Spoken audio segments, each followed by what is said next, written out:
What's up, guys? So today's the big day. Yesterday we got the paint on the frame. We used that POR15 top coat.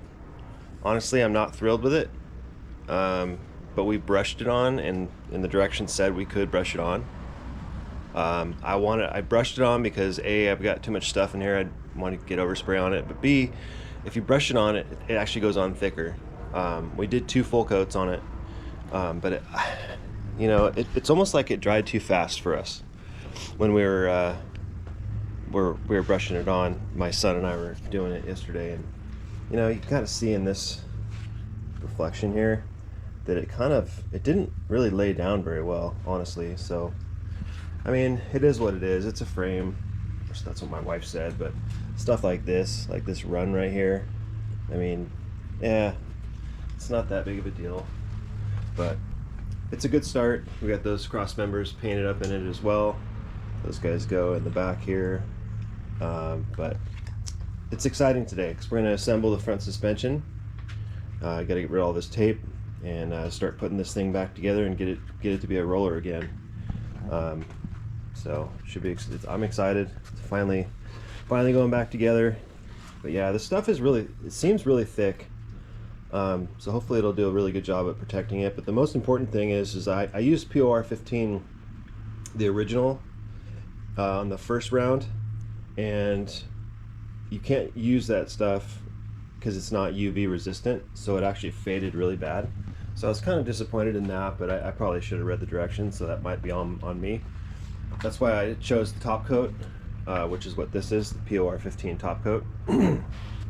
So it is what it is. The frame is covered. There's no bare spots.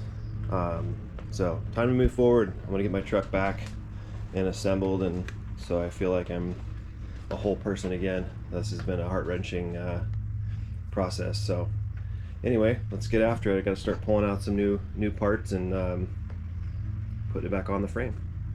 Here we go. Just got done unwrapping all this stuff. We have a great powder coating company, and they're not only reasonably priced, but they wrap every single piece individually and give it back to us like that. It's truly amazing, and we just love these guys. If you're in the area, Orange County, California, they're called Orange County Powder Coating, and they're in Orange. But it's amazing what these guys do. And there's the coils. Everything was just redone or done in gloss black.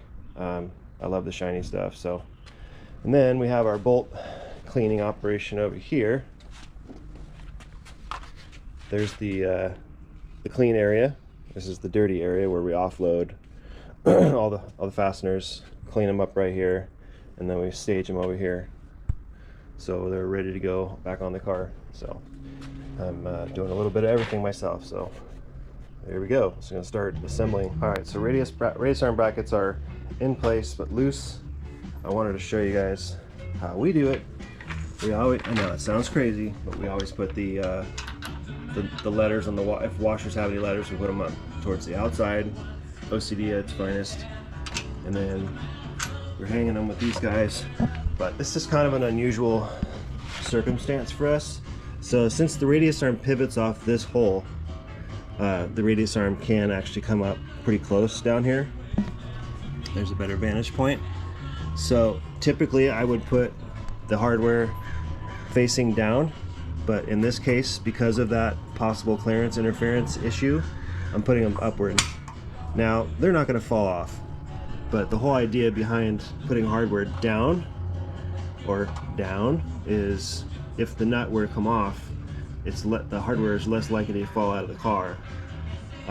So that's really the whole idea behind that. I know it sounds psycho and unlikely, but that's just how we do it. So here's another tip for you.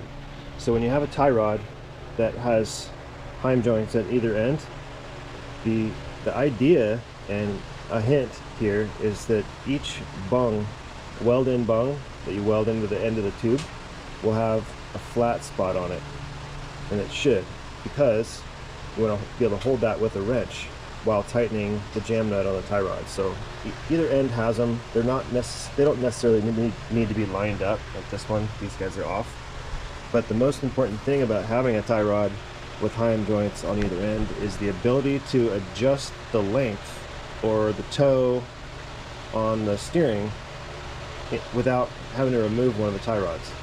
And the way you do that is you buy, these are 12 millimeter FK rod ends, Heim jointed rod ends. They actually have a nylon liner in them and they are serviceable. And then you have another one. So this one is a part number JMX12. So that's presumably a right-hand thread or a regular thread in this case. And then same thing, they look identical, same size and everything. They go on the same tie rod.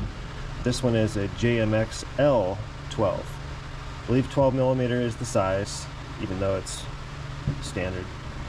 So the left-hand thread allows, and so having a left-hand thread on one end and a right-hand thread on the other allows you to adjust while the thing is bolted in the length of this tie rod. So it's the little things, the little details that make your life so much easier. One more thing. This won't be the last thing, but one more thing.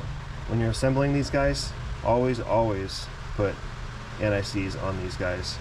They're exposed to water, dirt, mud, everything else, and anti-seize is your friend because it won't allow water to get in there and basically gall up your threads or freeze these in place, which would be a huge nightmare, and just trust me, you don't want to deal with it. So we typically use this stuff, Permatex anti-seize.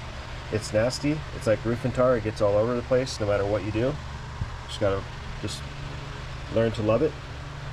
But we typically, well, we always anti-seize, especially fine thread, and I use fine thread primarily on my off-road stuff. And the reason for that is it takes more rotations to remove a fastener than a coarse thread. Now, coarse thread, it's certainly debatable. Coarse thread is less likely to strip or gall, but coarse thread also has less turns to remove a fastener, so it's really personal preference, honestly, but it's really up to you. Don't forget the anti-seize. Trust me, even on similar metals, these are steel rod ends, and this is a steel tube and a steel bung, obviously, because it's welded to a steel tube, but yeah, even when you have similar metals, you want to use anti-seize in this application.